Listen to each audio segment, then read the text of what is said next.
విజయవాడ ప్రభుత్వ ఆసుపత్రి వద్ద జూడాలు నిరసనకు దిగారు. నిన్న డాక్టర్స్ మీద దాడులు నిరసిస్తూ ఆందోళన చేపట్టారు. వైద్యులపై దాడి చేసిన వారిపై చర్యలు తీసుకోవాలని డాక్టర్స్ విధులు బహిష్కరించారు.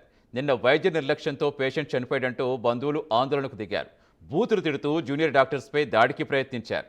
వైద్యులపై దాడికి ప్రయత్నించగా నర్సులు, సెక్యూరిటీ సిబ్బంది అడ్డుకున్నారు. దాడి ఘటనకు నిరసనగా జూనియర్ డాక్టర్స్ అంతా సమ్మెకు దిగారు. విధుల్లో ఉన్న వైద్యులపై దాడి చేయడం ఖండించారు. తమకు రక్షణ కల్పిస్తేనే విధులకు హాజరవుతామని జుడాలు డిమాండ్ చేస్తున్నారు. సరైన సౌకర్యాలు లేకపోతే తామేం చేస్తామని ప్రశ్నిస్తున్నారు.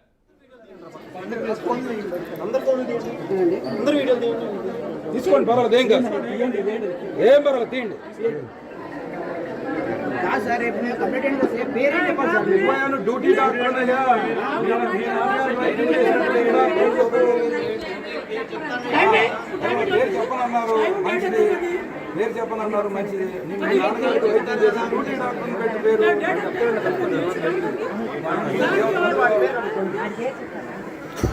ఎవరికాళ్ళు దిగువలకు పోతే ఇక్కడ పక్కట్టుగా ఉంటుంది. జూడాల నిరసనకు సంబంధించిన పూర్తి వివరాలు ఇచ్చేందుకు మా కరెస్పాండెంట్ మధు జాయిన్ అవుతున్నారు. మధు, ప్రస్తుతం ఎలా ఉంది హాస్పిటల్ వద్ద పరిస్థితి? జూడాలు ఏం డిమాండ్ చేస్తున్నారు? పోలీసులు ఏం చెప్తున్నారు? సతీష్, ప్రస్తుతం చూసుకుంటే కనుక మన విజయవాడ జీజీహెచ్ ఆసుపత్రిలో జూడాలు ఎవరైతే జూనియర్ డాక్టర్లు ఉన్నారో వాళ్ళు ధర్నా దిగారు.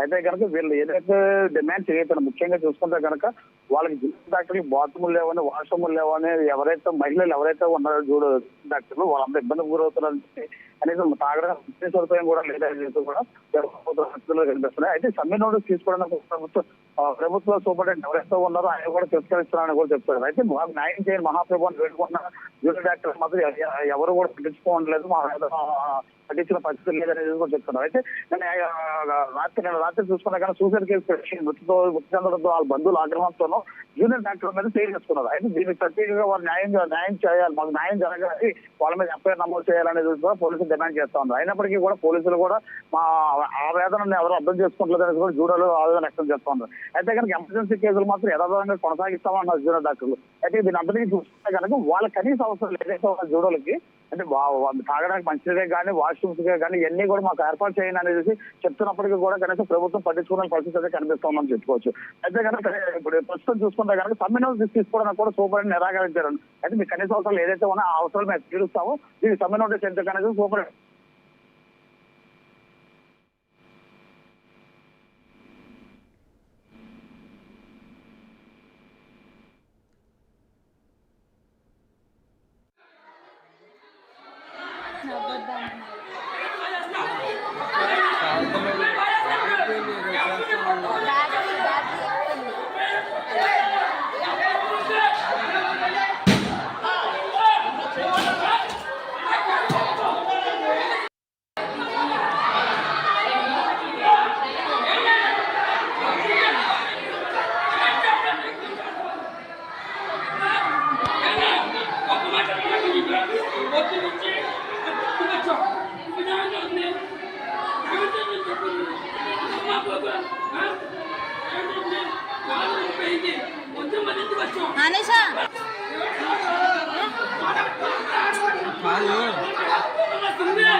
చాలా గొడవలు జరుగుతున్నాయి.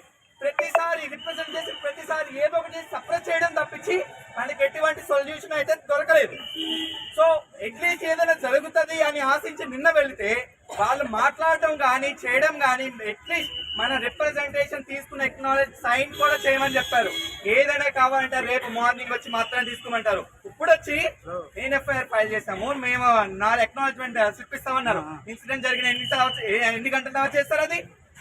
అండ్ ఆ మాబ్ ఎవరైతే వచ్చారో ఆ మాబ్ వాళ్ళు ఒకటే చెప్తున్నారు, అదే డాక్టర్ కనిపిస్తే బయట పగలు కొడతామన్నారు.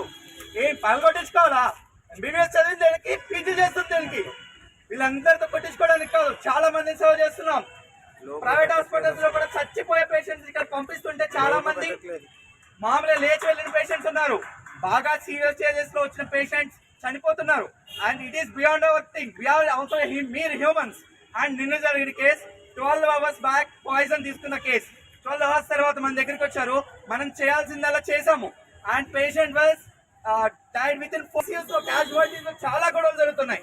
ప్రతిసారి రిప్రజెంట్ చేసి ప్రతిసారి ఏదో ఒకటి సప్రెస్ చేయడం తప్పించి మనకి ఎటువంటి సొల్యూషన్ అయితే దొరకలేదు. సో అట్లీస్ట్ ఏదైనా జరుగుతుంది అని ఆశించి నిన్న వెళితే వాళ్ళు మాట్లాడటం కానీ చేయడం కానీ అట్లీస్ట్ మన రిప్రజెంటేషన్ తీసుకున్న ఎక్నాలెడ్జ్ సైన్ కూడా చేయమని చెప్పారు. ఏదైనా కావాలంటే రేపు మార్నింగ్ వచ్చి మాత్రం